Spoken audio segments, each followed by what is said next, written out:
Sky camera showing bright sunshine out there this morning. It's 55 degrees last check at PDX. As mentioned, today will be warmer than yesterday. Portland hit 78. Salem hit 78. Vancouver hit 79. I think all of those cities will be in the low 80s this afternoon, and the Dow's probably getting up and over the 90-degree mark later today as well. Brief morning clouds tomorrow, otherwise a good-looking Saturday. Sunday, the bark worse than the bite here. I think we're talking rain in the morning, moving out pretty quickly with afternoon sunshine, and then a mostly sunny first week of fall. Fall arrives on Monday, and the forecast still looks really, really nice. Okay, let's get you out the door. Quick look at the roads out near Providence Medical Center, the Banfield, Interstate 84. The eastbound commute is running a little slow because of an earlier crash out near 82nd Avenue. The crash is out of the way, but the eastbound drive is still a little slow. The westbound drive, 20 minutes to get you in from Troutdale. The trip in from Hillsborough is up a little bit on the Sunset, about 24 minutes at last report. And here's what it looks like in North Portland, up near the Expo Center. I-5 from Clark County, at last check, about 15 minutes to get you in from Main Street to the Fremont Bridge. Corey? All right, Chris, thank you. At what point do we go, nope, this is not okay? Residents in North Portland planning to move over what they call ongoing issues with a homeless shelter in the area. But the mayor's office paints a bit of a different picture. Sunrise streaming live at 7 continues in just 2 minutes. Hey, I'm Blair Best, and we hope you've been joining us for The Story each weeknight at 6:30. If you've got a story idea of your own, email us at thestory@kgw.com or call and leave us a voicemail, 503-226-5090. We'd love to hear from you. Have a great morning, and I'll see you tonight. The KGW Plus TV app, streaming 24/7. Local news from the team you trust on your time. Track how the weather will impact your day. Certainly becoming increasingly hazardous. Extended, continuous coverage of breaking news, live from the scene. That snowpack is still heavy. Go deeper with in-depth interviews and exclusive reporting. All the local news you need, live or on demand. KGW Plus. Download on your TV and watch for free.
We have now issued a weather impact alert. We could expect conditions in some parts of our area to change drastically pretty soon, right? And very quickly, yeah.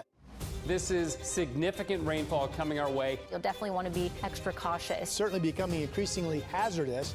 We've got the potential for some tree limbs or even trees or power lines to come down. Of course, when you hear thunder, it's always best to take cover. On Weather Impact Alert Days, stream extended coverage on KGW Plus. Well, some neighbors in North Portland say they're planning to move amid ongoing issues around a homeless shelter in the area. Blair Best brings us the details. We're talking about the Moore Street shelter here off North Killingsworth Street. It's run by the Salvation Army. Back in January, the city told them to reopen this overnight shelter, all part of the mayor's plan to end unsheltered homelessness by December 1st. Since it reopened, neighbors say there has been increased vandalism and people camping on the streets. The shelter is open from 8 p.m. to 6 a.m. A sign outside says drug use, disturbance of neighborhood businesses and homes, or camping in the area will result in exclusion from the shelter. This week, Portland police responded to 4 nearby cars that had their windows smashed. Mayor Keith Wilson's office tells us police now have a person in custody. They say the person broke the car windows after choosing to exit the Moore Street shelter. The mayor's office adds, after 9 months of successful operations, this vandalism is by far the worst event connected to the shelter.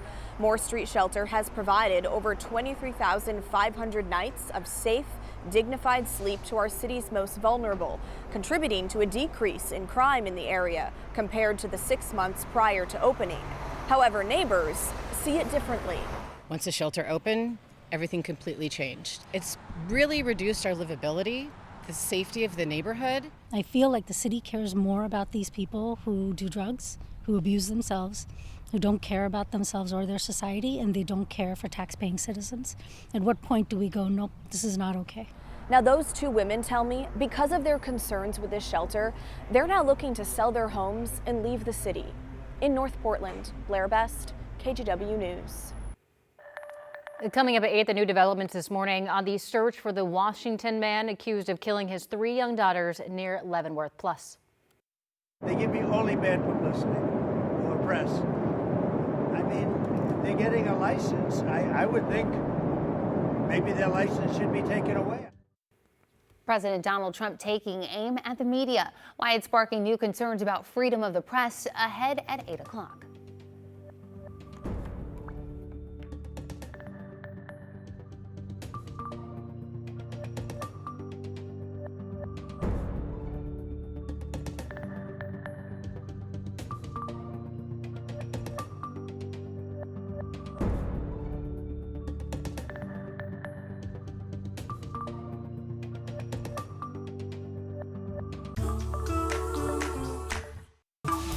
The KGW Plus TV app, streaming 24/7. Local news from the team you trust on your time. Track how the weather will impact your day. It's certainly becoming increasingly hazardous. Extended, continuous coverage of breaking news live from the scene. That snowpack is still heavy. Go deeper with in-depth interviews and exclusive reporting. All the local news you need, live or on demand. KGW Plus. Download on your TV and watch for free.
The KGW Plus TV app, streaming 24/7. Local news from the team you trust. Track how the weather will impact your day.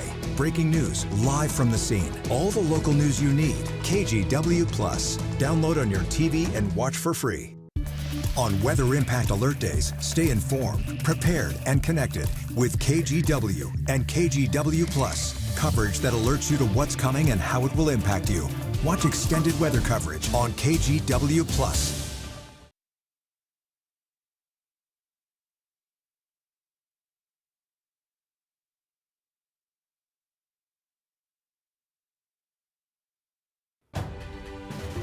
We're coming up on 7:59 on your Friday morning drive. Let's pick it up over in the Lentz neighborhood. I-205 over near Foster. That northbound commute's a little busy, but not bad. I thought I would just highlight the fact that we've got cameras everywhere. We're always watching.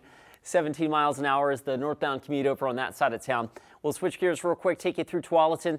This is I-5 at the 205 interchange. Traffic really zipping along there just fine. So really, we're off to a pretty good start. No major freeway trouble out there just yet. In the bright sunshine, I will add. Look at that. Downtown Wells Fargo sky camera showing a brilliantly sunny sky. It's 56 last check at PDX. The plan for today, temperatures inching into the lower 80s from Vancouver south to Eugene. So most of us a good 2 to 5 degrees warmer today than yesterday. We'll keep the sun and keep the 80s as well into Saturday. The window for rain, it looks like it's Sunday morning early. And in fact, that rain is probably going to wrap up before most folks get out of bed, leaving us with some sunshine for Sunday afternoon.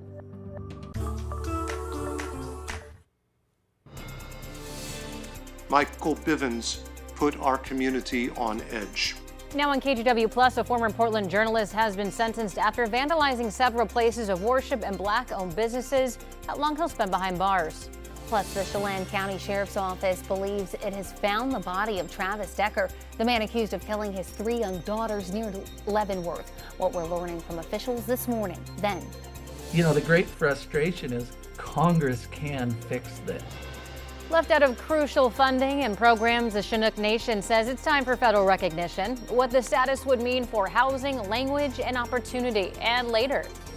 And they're really intelligent. They have an excellent sense of smell. They pretty much navigate with their nose. Well, you've heard all about bomb-sniffing dogs. Well, how about bomb-sniffing rats? How the Oregon Zoo is working with rats who can detect things from landmines to tuberculosis. The 8 o'clock hour of Sunrise starts right now.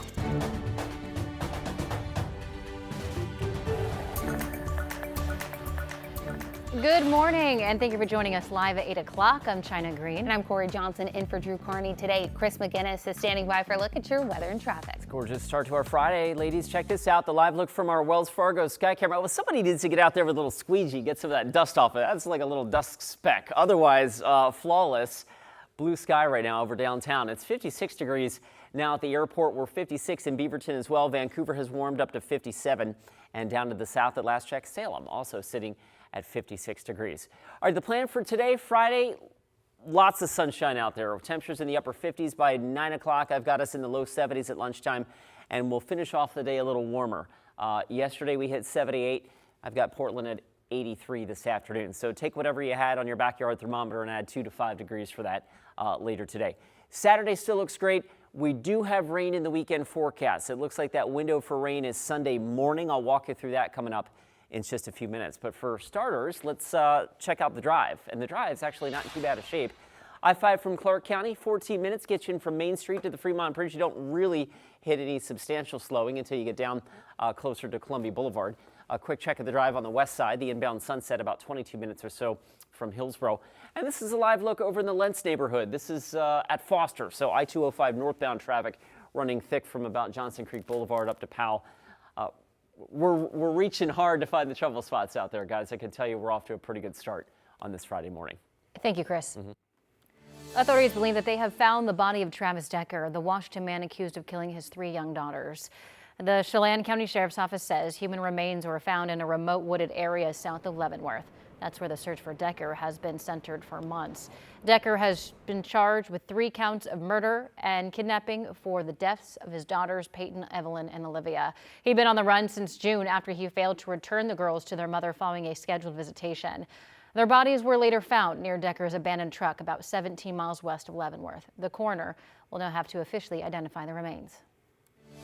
Well, a former Portland journalist convicted of going on a vandalism and hate crime spree has been sentenced to 5 years in prison. Earlier this summer, a jury found Michael Bivens guilty of 11 charges, finding that he committed these crimes due to his perception of race and religion of members of local places of worship and Black-owned businesses.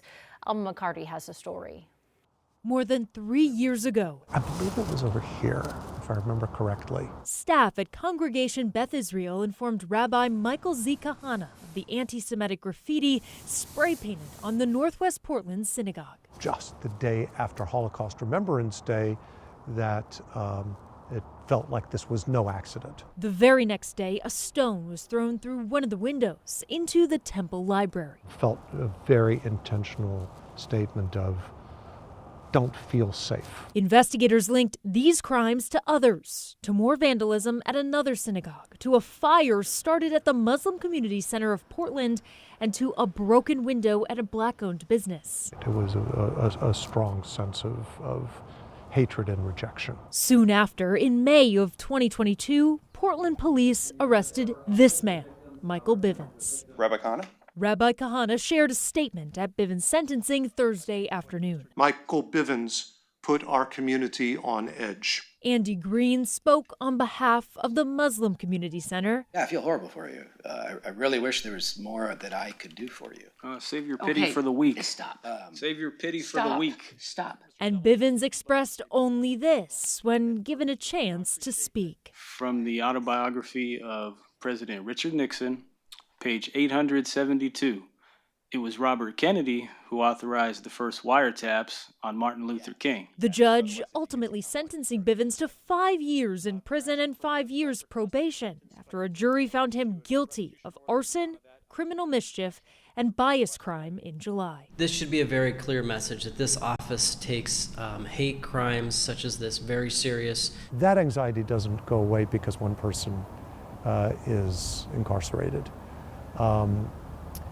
It is a reminder to us that there are people who hate us and who are willing to act on that hate. Alma McCarty, KGW News. Oregon Senator Jeff Merkley has introduced a resolution calling for the U.S. to recognize a Palestinian state. The resolution also advocates for Hamas to release hostages and lay down its weapons and urges Israel to end the war in Gaza. And Merkley said recognizing a Palestinian state is, quote, the right thing to do, adding it's also necessary for peace.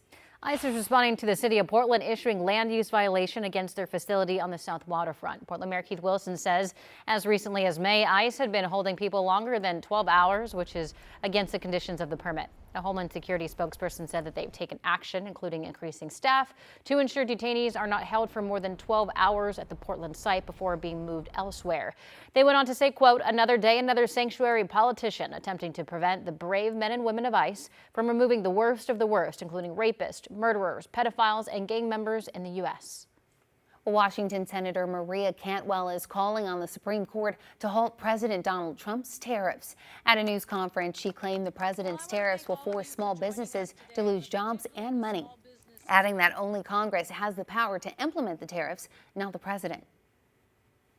So we need the Supreme Court to also weigh in and think about the livelihoods of these businesses that are before us today, the impact on America's economy. They can't absorb this tax. You can't run a business with this level of disruption or uncertainty. Last week, the Supreme Court announced it would hear arguments on whether President Trump's tariffs are constitutional. For decades, Chinook Nation near Astoria has pushed for federal recognition, which they say can lead to federal grants and more opportunities for tribal members. And now they're asking federal lawmakers for help. Sunrise reporter Thomas Schultz walks us through what's happening. Leaders of Chinook Nation tell me that for years, the nation has been left out of opportunities granted to federally recognized tribes, and this can be a really big deal. Federal grants can help tribes expand energy capabilities, boost economic development, and even preserve native languages.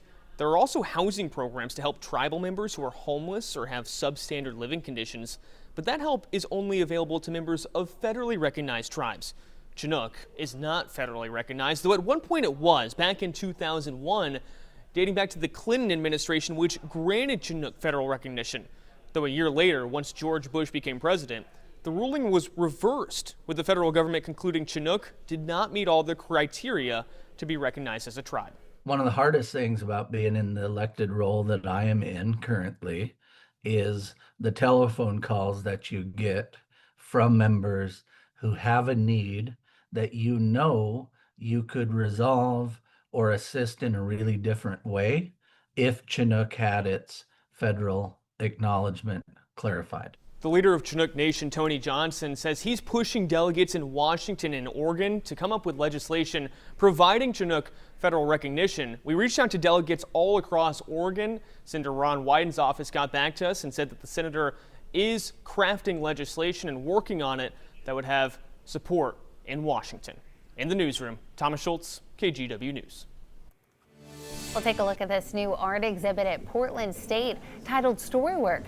It celebrates contemporary Native American art and features the work of acclaimed Portland-based artist Marie Watt. The pieces include prints, textiles, and sculptures. And we heard from Watt of the Chinook Nation, who says a lot of her inspiration came from the profound stories behind everyday objects.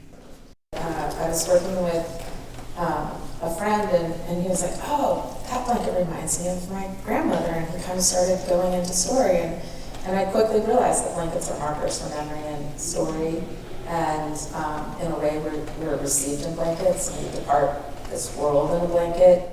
A Storywork runs through early December at PSU's Jordan Schnitzer Museum of Art.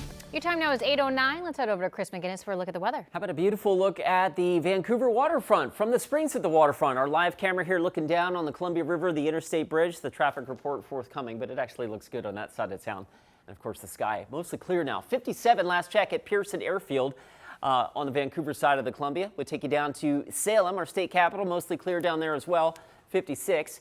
And last but not least to the Oregon coast. It's been a little foggy. This has been a cool camera to watch here over the last hour or two from Lincoln City. Our Chinook Winds Casino Resort camera there showing some fog, and it's 43 degrees right now in Lincoln City. The fog will lift.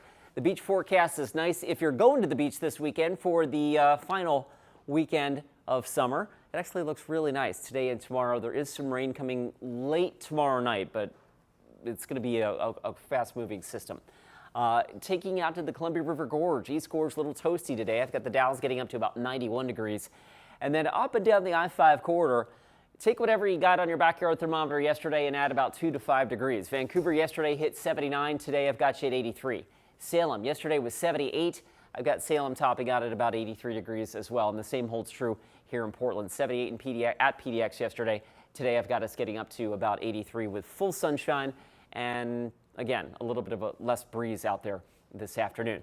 Tomorrow starts with some brief morning clouds, and then I think we're sunny and warm again. And then as we've been talking about, the rain chance this weekend is primarily a quick moving early Sunday morning thing. So by the time most folks get out of bed, the rain will be starting to lighten up. And I think by lunchtime on Sunday, we're done with the rain. So pretty good looking forecast heading into the first day of fall. Fall arrives on Monday, sunny and 78. Okay, let's get you out the door with a look at the roads. And we are going to start. What side of town are we going to start on? I forgot where I set my zoom there. There we go. I-5 through North Portland. We found a slow spot. There it is. The southbound commute puttering along a little bit at about 10 miles an hour near Columbia Boulevard. I don't have any crashes reported up there. It's just a little thick on that side of town. Right now, a 15-minute commute gets you in from Main Street to the Fremont Bridge. Quick check over on the west side. There's the Sunset inbound. All 3 lanes slow and go coming in from the Sylvan Hill to the Vista Ridge Tunnel. Right now, you're driving from Hillsborough, averaging about 20 minutes. Ladies? All right, Chris, thank you.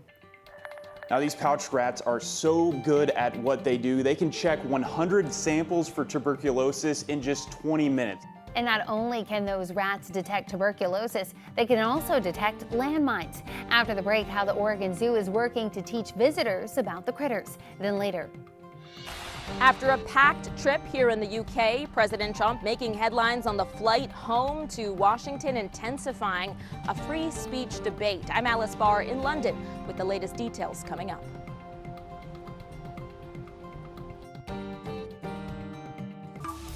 The KGW Plus TV app, streaming 24/7. Local news from the team you trust on your time. Track how the weather will impact your day. Certainly becoming increasingly hazardous. Extended, continuous coverage of breaking news, live from the scene. That snowpack is still heavy. Go deeper with in-depth interviews and exclusive reporting. All the local news you need, live or on demand. KGW Plus. Download on your TV and watch for free.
On Weather Impact Alert Days, stay informed, prepared, and connected with KGW and KGW Plus. Coverage that alerts you to what's coming and how it will impact you.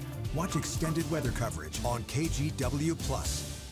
The KGW Plus TV app, streaming 24/7. Local news from the team you trust. Track how the weather will impact your day.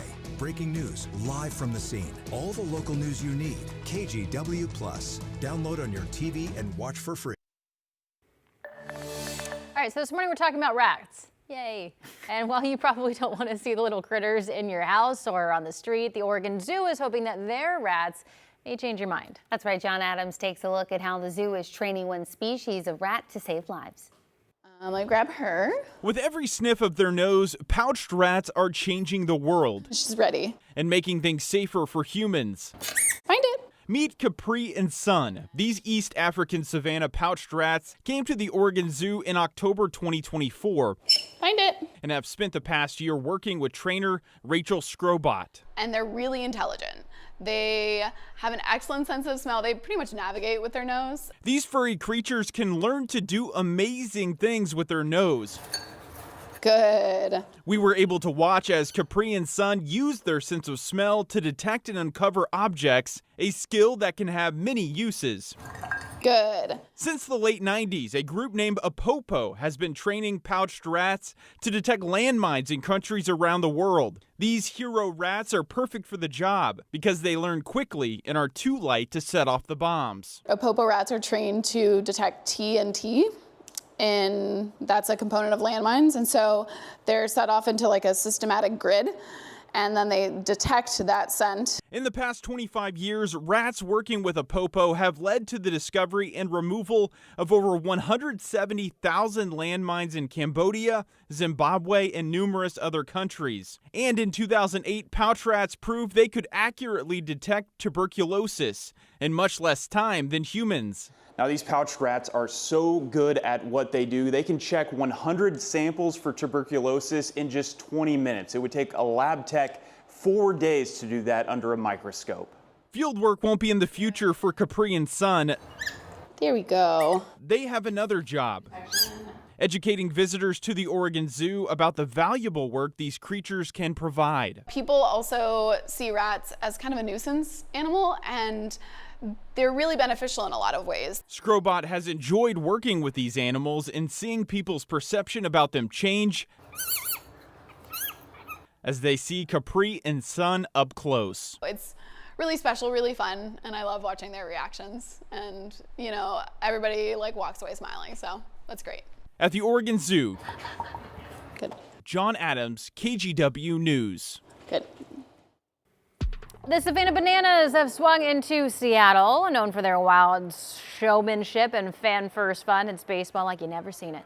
They hit the field for 2 games at T-Mobile Park starting tonight in Seattle, and fans are going bananas already. They are stocking up on hats, shirts, and other yellow accessories at the merch tent right across from the stadium. The party starts at 2 o'clock today and tomorrow, and I am so bummed that it's not happening here. This is an event. Yes. It's a thing. It's a thing. Okay. And it's so fun to watch. It is. If you like dancing, do you like dancing? There's a lot of dancing. Dancing, they do like backflips, catching balls. They do like the umpires. All while playing baseball. Yeah. Yes. Like at the plate, flipping, hitting home runs. It's a show. Yeah. Okay. Yeah, they'll like flip the bat and then just do a home run. So the whole like Harlem Globetrotters Takes analogy baseball. works. Yeah. Got Yes. it. Okay, cool. Well, I have something cool to show you. Maybe not as cool as that, but this was the sunrise from earlier this morning, and you can see the duet of the moon and Venus rising into the sky over Mount Hood this morning. Wasn't that cool? Good. Yeah. And then the sun came up, and look at that, really pretty sunrise. So if you've been watching us all this morning, thank you. And if you haven't, this is what you missed earlier today. But I've taken 2.5 hours of sunrise and squeezed it into 16 seconds. All right, let's talk about what's coming our way today and over the next couple of days. Sunny and warmer conditions that are forecast today. Tack on 3 to 5 degrees from yesterday's highs. We're headed into the 80s today. A good looking day tomorrow, and then rain coming our way Sunday morning. So let's walk you through that. We've been promising to give you the when, where, and how much. Well, for starters, down to the south, it is raining in Northern California. This system may clip southern Oregon with some clouds and at least the outside chance of a shower in the southern Oregon Cascades, but that will have otherwise no impact on our weather. Next storm system, though, comes in during the weekend. So let's track things for you with Futurecast. High and dry today, full sunshine. I think just because of the warming that we're going to experience today, the marine layer will get a good push. We'll draw it in overnight, and so tomorrow we'll probably wake up to some clouds in Clark and Cowlitz County and through some of the gaps in the Coast Range as well. So don't be surprised to see that. That will burn off, and so Saturday really looks like a nice day. If you're heading to the beach, tomorrow looks good as well. Tomorrow night, here comes our weather system. This is at midnight. It's a fast mover. Hits the Olympic Peninsula with rain before midnight, works its way to the Oregon coast after the midnight hour, and it's knocking on our doorstep here, or on our door, I should say, by 4 or 5 o'clock in the morning on Sunday. It's a fast mover. It's in, it's out, and Futurecast has this rain over with by 9 or 10 o'clock in the morning with sunshine coming back out on Sunday afternoon. How much? Maybe 2 to 4 tenths of an inch of rain. Futurecast likes 4 tenths here in Portland. I think that might be a little bit on the high side, but the point is more to the north and less to the south, and that trend has remained steadfast in the forecast over the last several days. And we could use some rain at this point. For the month of September, we've only seen about 2/3 of an inch thus far. Not that that's all that unusual, but in any event, sunny out there right now. It's 56 at the airport. And the plan for today, as mentioned, warmer. 83 Portland, 82 Salem, Corvallis 83, and into the 90s, I think, out towards the Dalles. 81 again tomorrow, so a couple of warm days. The rain chance, not chance, I think it's likely at this point that it's over with by mid-morning on Sunday, leaving us with some sunshine. And fall arrives, of course, on Monday morning. And the forecast for the first week of fall now at this point looks mostly dry. How about that? Okay, let's get you out the door with a look at the roads. We'll pick it up on the, well, I want to zoom in on the east side. There was something hanging up the commute over the Ross Island Bridge a few minutes ago, but it looks like whatever it was has cleared. The bigger perspective here, taking you up to North Portland. That's one slow spot on the freeway system. I-5 southbound a little thick at Columbia Boulevard. Right now, that drive in from Main Street to the Fremont Bridge has jumped up to about 17 minutes at last check. China? Thank you, Chris. They give me only bad publicity for press. I mean, they're getting a license. I would think maybe their license should be taken away. President Trump taking aim at the media and suggesting that broadcast networks that criticize him could lose their license. Why it's sparking new questions about freedom of the press. Next on Sunrise. KGW Plus TV app, streaming 24/7. Local news from the team you trust. Track how the weather will impact your day. Breaking news live from the scene. All the local news you need. KGW Plus. Download on your TV and watch for free. On Weather Impact Alert Days, stay informed, prepared, and connected with KGW and KGW Plus. Coverage that alerts you to what's coming and how it will impact you.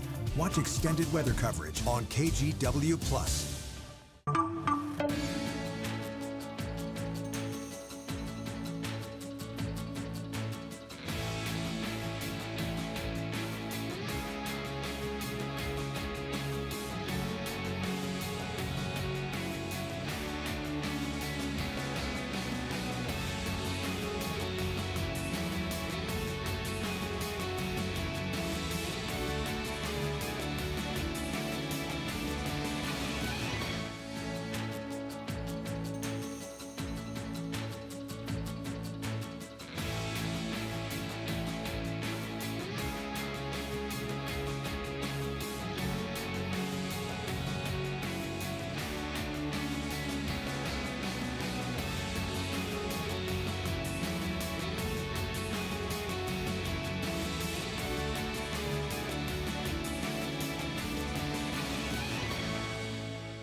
We have now issued a weather impact alert. We could expect conditions in some parts of our area to change drastically pretty soon, right? And very quickly, yes. This is significant rainfall coming our way. You'll definitely want to be extra cautious. It's certainly becoming increasingly hazardous. We've got the potential for some tree limbs or even trees or power lines to come down. Of course, when you hear thunder, it's always best to take cover. On Weather Impact Alert Days, stream extended coverage on KGW Plus.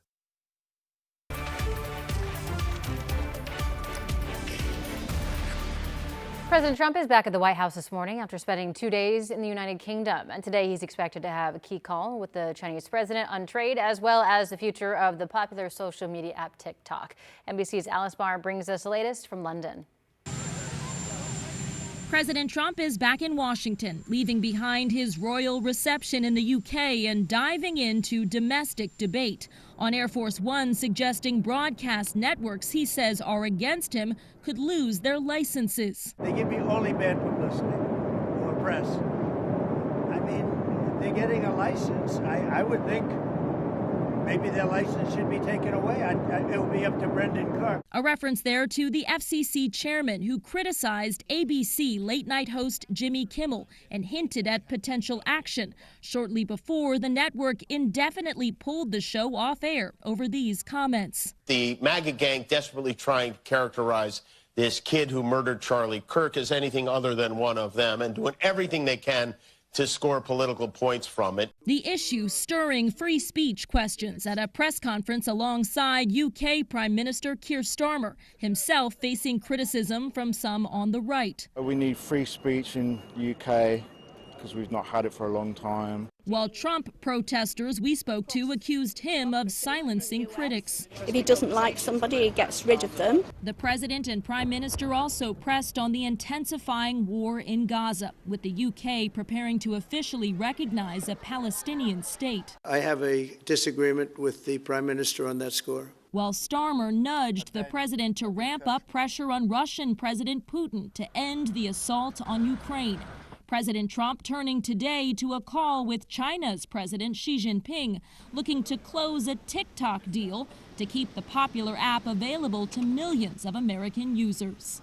President Trump and Prime Minister Starmer also talked trade and signed a major tech pact, leaning into business ties to try to strengthen the relationship at a time of complex challenges. In London, Alice Barr, NBC News. Coming up in our next half hour, a family in Vancouver holding on to hope for a 6-year-old boy in critical condition after a tragedy just steps from their home. And he's strong. He's so strong. Police say the child and his father were hit by a truck driven by a man under the influence. The charges that man is now facing as family members share memories of the father and son together.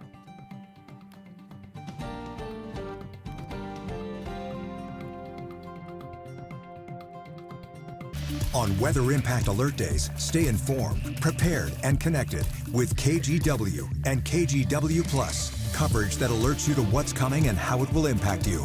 Watch extended weather coverage on KGW Plus. The KGW Plus TV app, streaming 24/7. Local news from the team you trust. Track how the weather will impact your day. Breaking news, live from the scene. All the local news you need. KGW Plus. Download on your TV and watch for free.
Issued a weather impact alert. We could expect conditions in some parts of our area to change drastically pretty soon, right? And very quickly, yes.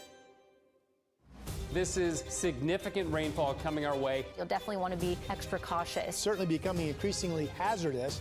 We've got the potential for some tree limbs or even trees or power lines to come down. Of course, when you hear thunder, it's always best to take cover. On Weather Impact Alert Days.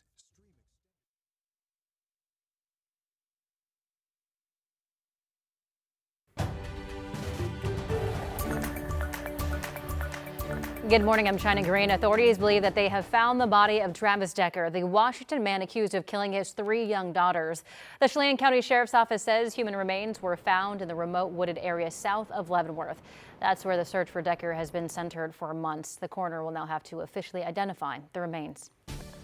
Headed over to meteorologist Chris McGinnis now for a look at weather. Yeah, good morning again, China. Let's take you to Vancouver. Our newest sky camera from the springs to the waterfront. Looking west now over the railroad bridge and the Columbia River. It's clear. It's 57 degrees last check at Pearson. 54 right now at Pearson Airfield, that is. Of course, the Vancouver airport is 56 at PDX. All right, the plan for today, lots of sunshine, and we're going to tack on a few degrees from yesterday since we don't have that low cloudiness to burn off. Daytime highs yesterday hit 78. Today I've got Portland topping out at 83. Our 7-day forecast keeping it warm into Saturday, and then we've got that rain coming in early Sunday. As fast as it moves in, it should move out equally fast, leaving us with some sunshine on Sunday afternoon.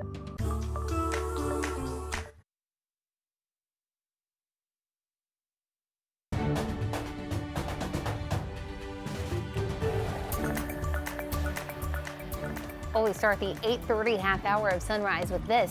NBC announcing that Saturday Night Live will begin season 51 on October 4th, and the host will be three-time Grammy winner Bad Bunny. He returns for his second time as host, but the singer will not be pulling double duty that night. The musical guest will be Doja Cat, who will be making her debut as a musical guest. After that opening week, Amy Poehler will host week 2 with role model and musical guest. Then in week 3, October 18th, Sabrina Carpenter will serve as host and musical guest then. Do you guys have any Saturday Night Live skits that are just like your favorite? Some of the old ones that are probably not really appropriate now. Yeah, things have changed for sure. That's hard. I can't remember the last time I was able to stay up to watch Saturday Night Live. Right. It's just, there's something about the morning shift and, when you get kids and all that kind of stuff, you forget that. Yeah, the classic one that we will have to talk about here in a little bit, sweater weather. Oh, that's gonna a be good one. sweater weather here soon. Okay. We'll Sweater talk weather. about it. In the meantime, let's talk about this. Let me show you this. No sweaters needed today. It's going to be a sunny and warm day. Our Vancouver waterfront camera from the springs on the Vancouver waterfront showing a clear sky. The camera is actually pointed to the west, so this is the railroad bridge between North Portland and Vancouver. 57 last check at Pearson Airfield. It's 56 at PDX, and a big perspective across the state right now. Burns 60, Pendleton 60. Who else is 60? Pullman, the Dalles, Wenatchee checking in with 61 degrees. All right, there's the big picture.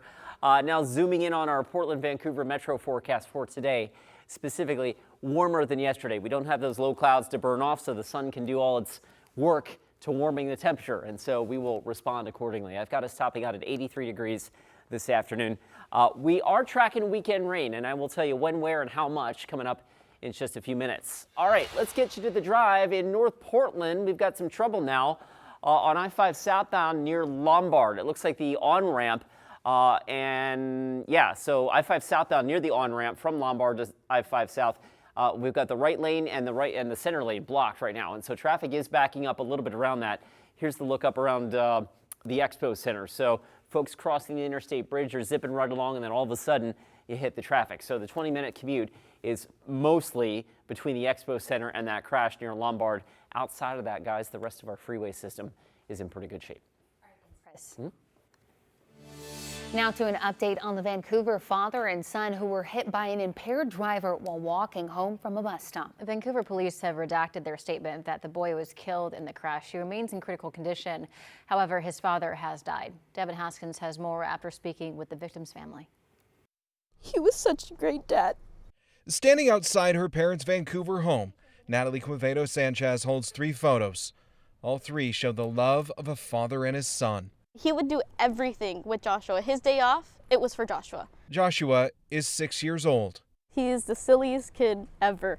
And because school was delayed due to the educators' strike, she said Joshua just finished his 3rd day of 1st grade. He said he loved his teacher. He's now in critical condition at Randall's Children's Hospital. He's hooked up to a lot of machines, but he's still there. And he's strong. He's so strong. Joshua and his dad, Jose, were hit by a truck as they were walking home down Northeast 137th after Joshua had gotten off the school bus. 137th is under construction without any sidewalks, and the two were walking in the road. Just right down the block. My parents were home, but they didn't hear any of the ambulances or anything until someone came and got them. Vancouver police say 73-year-old James Paulson was agitated and under the influence of marijuana when he drove around construction traffic, hitting and killing Jose and critically injuring 6-year-old Joshua. Police said Paulson's truck dragged Jose Quevedo Sanchez nearly 100 feet. We got to say our goodbyes to him, and I let him know that everything that I'll do for the rest of my life will be for him and for Joshua. He took the best brother I've ever had from me.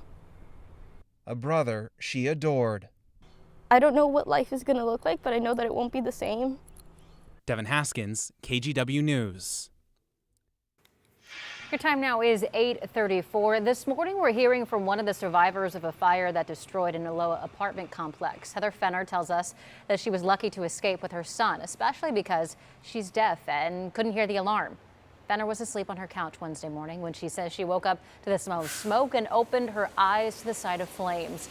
Fenner says she lost everything, including special devices that help her communicate.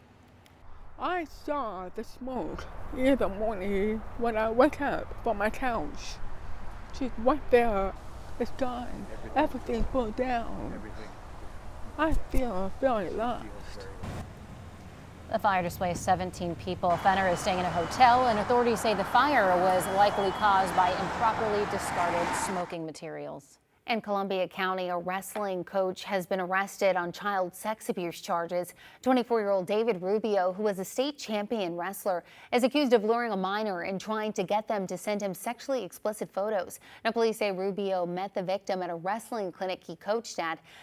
Because of his access to young athletes, police say they're concerned he could have other victims. If you have information about Rubio, you're asked to call Scappoose Police. The Port of Vancouver is taking steps to diversify its trading partners to avoid losing revenue during tariff changes. Last year, the port reported its best financial year on record, bringing in more than $55 million in revenue. In November, Clark County residents will vote to replace one of the port's current commissioners as his term comes to an end. And on the newest episode of Straight Talk, KGW's Stephanie Damarat sat down with Temple Lentz, the sole candidate running for the position. And they've made a really concerted effort over the years to get to this point to diversify the types of businesses and the countries that we work with. So if there's one specific place where there's a problem, these other areas can fill that up. Now you can watch the full interview of Straight Talk on KGW this weekend, Monday night at 7 o'clock or anytime on our free TV app, KGW+. Well, 4 soldiers were on board a military helicopter that crashed late Wednesday night in rural Thurston County.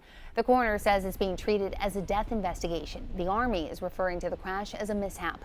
The county sheriff adds it's the kind of crash that people usually don't survive.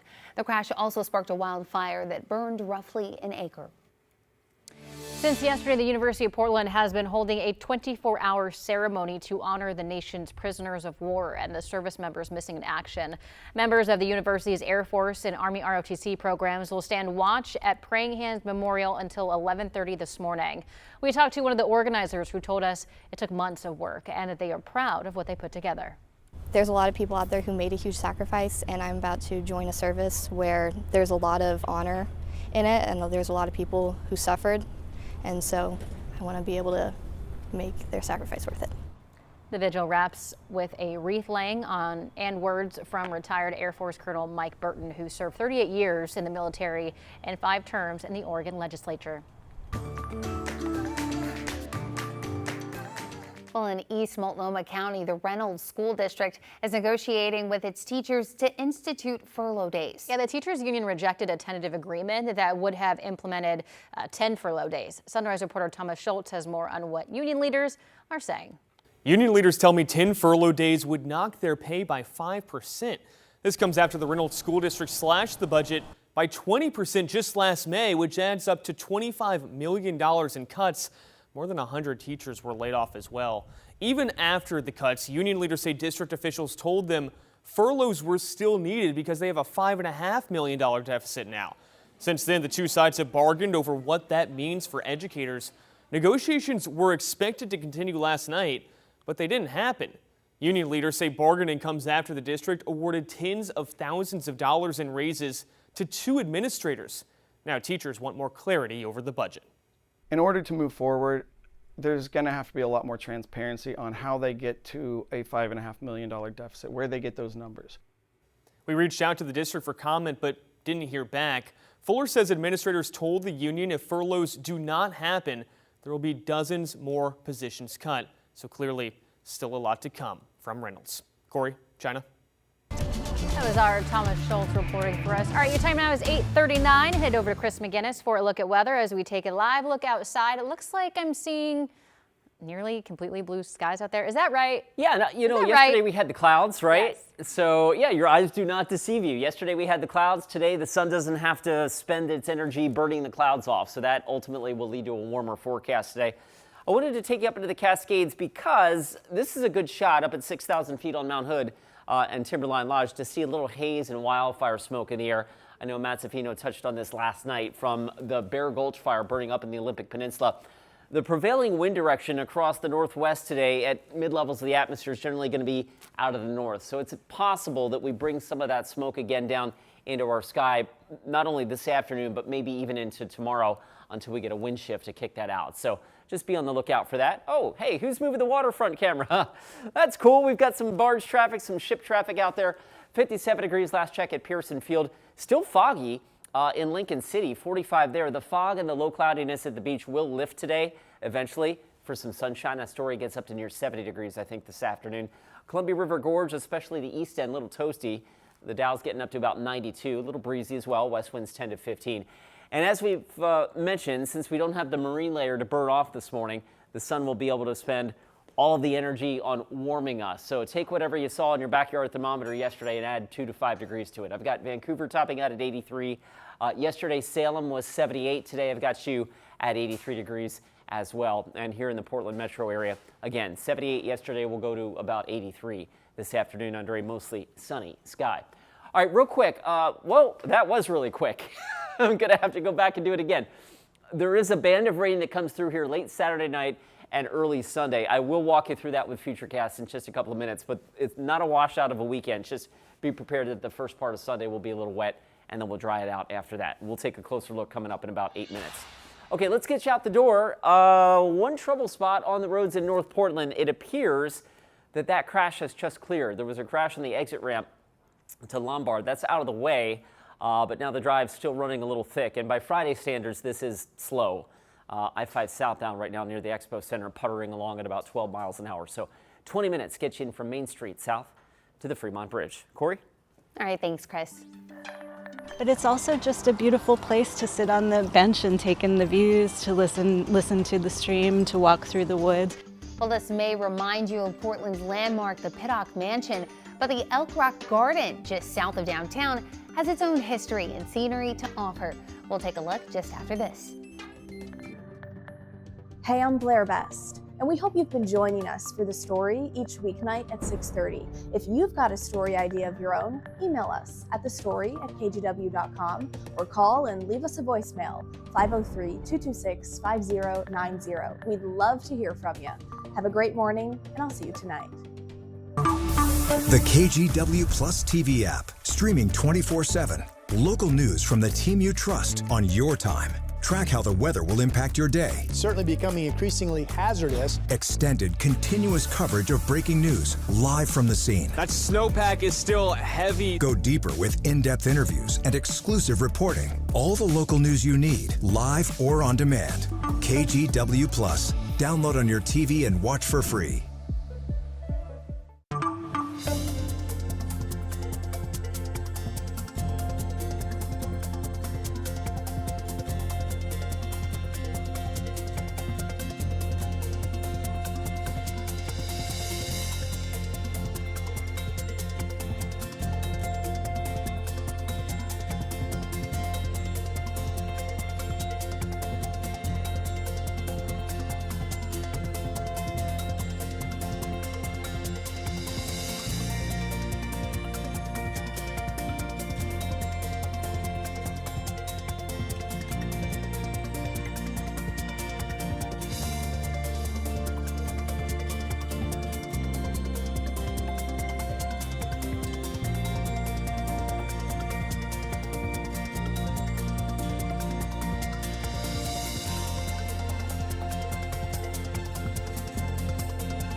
We have now issued a weather impact alert. We could expect conditions in some parts of our area to change drastically pretty soon, right? And very quickly, yeah.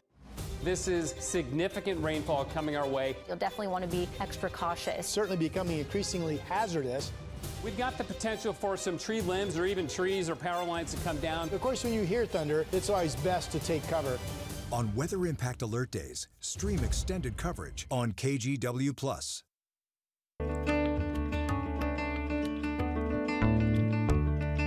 It's time to get out there, and this morning we're headed to a hidden gem south of downtown Portland. John Goodwin shows us the special restoration work happening at Elk Rock Garden. It's beautiful all year. It's always doing something. Tucked away in Portland's Dunthorpe neighborhood, overlooking the Willamette River, is Elk Rock Garden. But it's also just a beautiful place to sit on the bench and take in the views, to listen to the stream, to walk through the woods. Free and open to the public, the garden was created by Peter Kerr in the 1890s. He spent his lifetime developing and maintaining much of what's here today. From the trails to the trees, there's been a buzz over the last 3 weeks. We've just had a long list of things that we were eager to repair, and so having this help, the students aren't just working here during the day, they're living here for the entire 3 weeks. It's been really exciting for the property to be so lively and have so much activity. Executive Director Stephanie Brown's excitement is in full bloom. Thanks to the University of Oregon's Pacific Northwest Preservation Field School, much of the property's deferred maintenance is getting the TLC it needs. The team includes students and instructors from all over the Northwest. This week, some are from the University of Iowa. Each year, the field school selects a different historic site as its focus. And they have been doing everything from repairing our windows and doors, to repairing stained glass, to pruning our trees and shrubs, to helping our stream flow once again. It was full of mud and there hasn't been a lot of moving water for a long time. This bush was tall enough that you couldn't see across the bank. U of O grad student Chandra Prater and others are repairing the lattice radiator covers. There's several of them inside that you can see. And so what we're doing is we are literally weaving these screens, creating new ones and putting them back into the existing frames. We're trying to make sure that our pieces are as consistent as possible. That's actually what I'm working on right now. But at the same time, there's still a lot of guesswork and a little bit of trial and error. I think they feel really good about the work they're doing. I know I feel really good about having them here, and just watching the progress has been amazing. The 3-week project concludes on September 19th, but the garden is open year-round. Stephanie invites you to come experience the garden in every season. I'm hoping that folks that haven't visited for a while will come back and take another look, because I think the change is really, it's really impressive, and I'd love for people to see it. In South Portland, I'm John Goodwin. Let's get out there. And today would be a great day to get out there because we listen to you. And we know that today is going to be a beautiful day. Any gardeners amongst here? A little bit. Yeah, okay. Everything I touch dies. Okay, we've got some work to do, but you know what? Sunshine does help things grow. You know what else makes things grow? A little rain, and we're going to get both of those in our forecast. So let's talk about that. Sunny and warmer today. We've already touched on that. It'll be quite nice tomorrow as well, but how about the rain? So I promised we would take a closer look at this, so let's do that now. We're high and dry today. Our next storm system, though, that is promising rain here across the Northwest is that. It's actually somewhat impressive on satellite, as in there's a good little moisture train here that's chugging its way towards the Pacific Northwest. Let me slow down. Chugging its way towards the Pacific Northwest coast. All right, here's Futurecast. Today we're high and dry. Full sunshine in the forecast today. Tomorrow, with a warm-up today, we'll probably draw in that marine air a little bit early tomorrow morning. So we could see some morning clouds up and down the I-5 corridor, even though they're not specifically showing up here on Futurecast. Don't be surprised if you see some.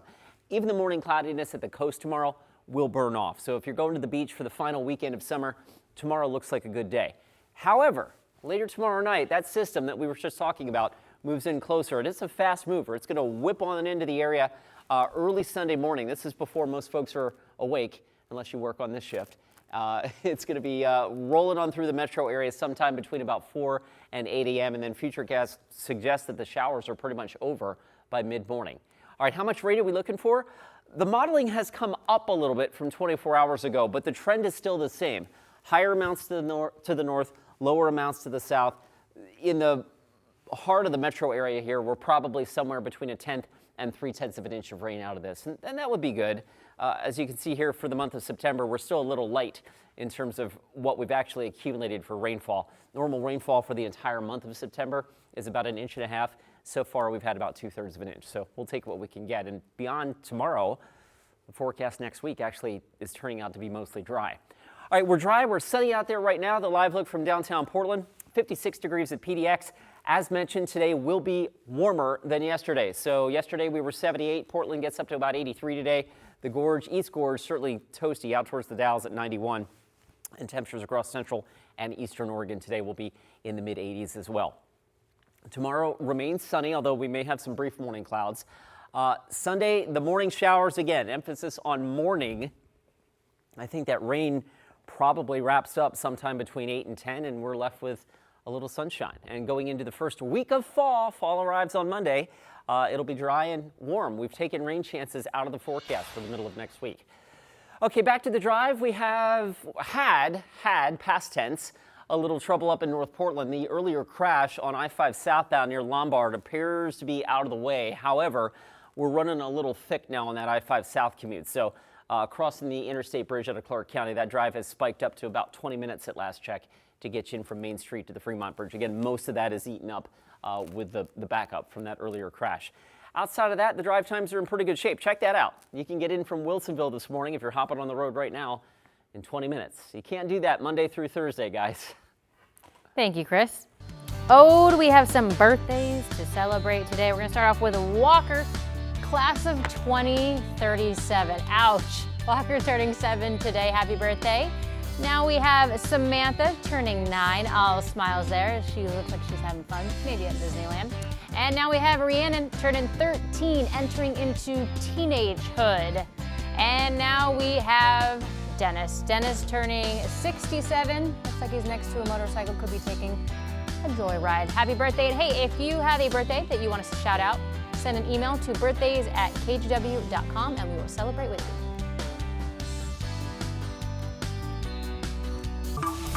The KGW Plus TV app, streaming 24/7.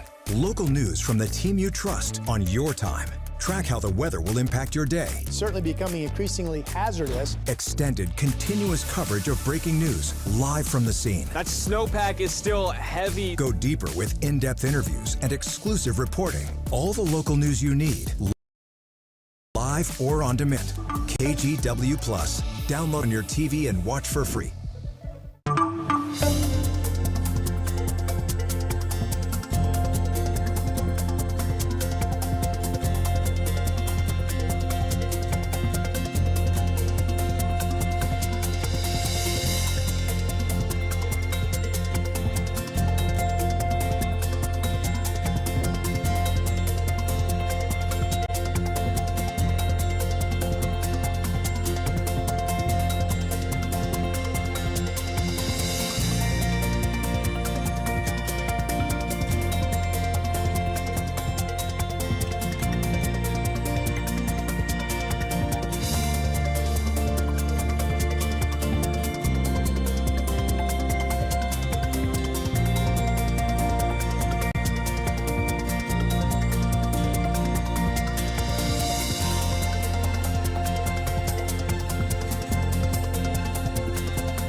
The KGW Plus TV app, streaming 24/7. Local news from the team you trust. Track how the weather will impact your day.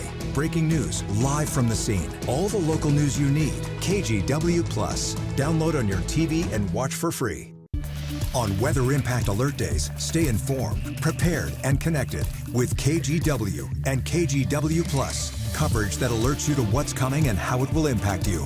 Watch extended weather coverage on KGW Plus. In a wrap of our top stories this morning, a former Portland journalist convicted in a string of vandalism and hate crimes will spend 5 years in prison. A jury found Michael Bivens guilty this summer on 11 charges, including arson, criminal mischief, and bias crime, targeting places of worship and Black-owned businesses. The judge also handed down an additional sentence of 5 years probation. Authorities believe that they have found the body of Travis Decker, which is the Washington man accused of killing his 3 young daughters. The Chelan County Sheriff's Office says human remains were found in a remote wooded area south of Leavenworth. That's where the search for Decker had been centered for months. The coroner will now have to officially identify the remains. And in Columbia County, a wrestling coach has been arrested on child sex abuse charges. 24-year-old David Rubio right there is accused of luring a minor and trying to get them to send him sexually explicit photos. Police say Rubio met the victim at a wrestling clinic where he coached because of his access to other young athletes. Police say that they're concerned that he could have other victims. Bright sun out there today, and we will be warmer than yesterday. 83 today, 81 tomorrow, and then that chance of rain, actually rain likely, it appears Sunday morning. I think that rain's out of here by mid-morning, leaving us with a cooler but sunny Sunday afternoon. Okay, let's get you out the door with a look at the roads. The only trouble spot that I have really is this. I-5 near North Portland. It's not really trouble. It's just some residual delay from an earlier crash near Lombard. The drive still running a little thick out of Clark County. 17 minutes, gets you from Main Street to the Fremont Bridge.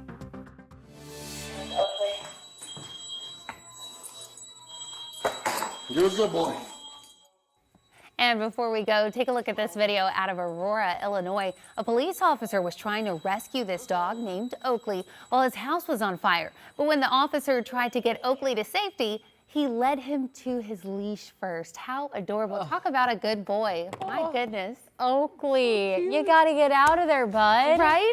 There's a fire in your home. He was standing guard over his home. Oh, that's adorable. Hey, thank you so much for watching us today. We want to remind you that you can watch sunrise here every day exclusively on KGW Plus. Now it is 8:55, and so maybe you joined us at 8:30, maybe you're rewatching this, but we do 2 live hours from 7 to 9 every morning. We're glad that you tuned in today. Have a great weekend. We'll see you back.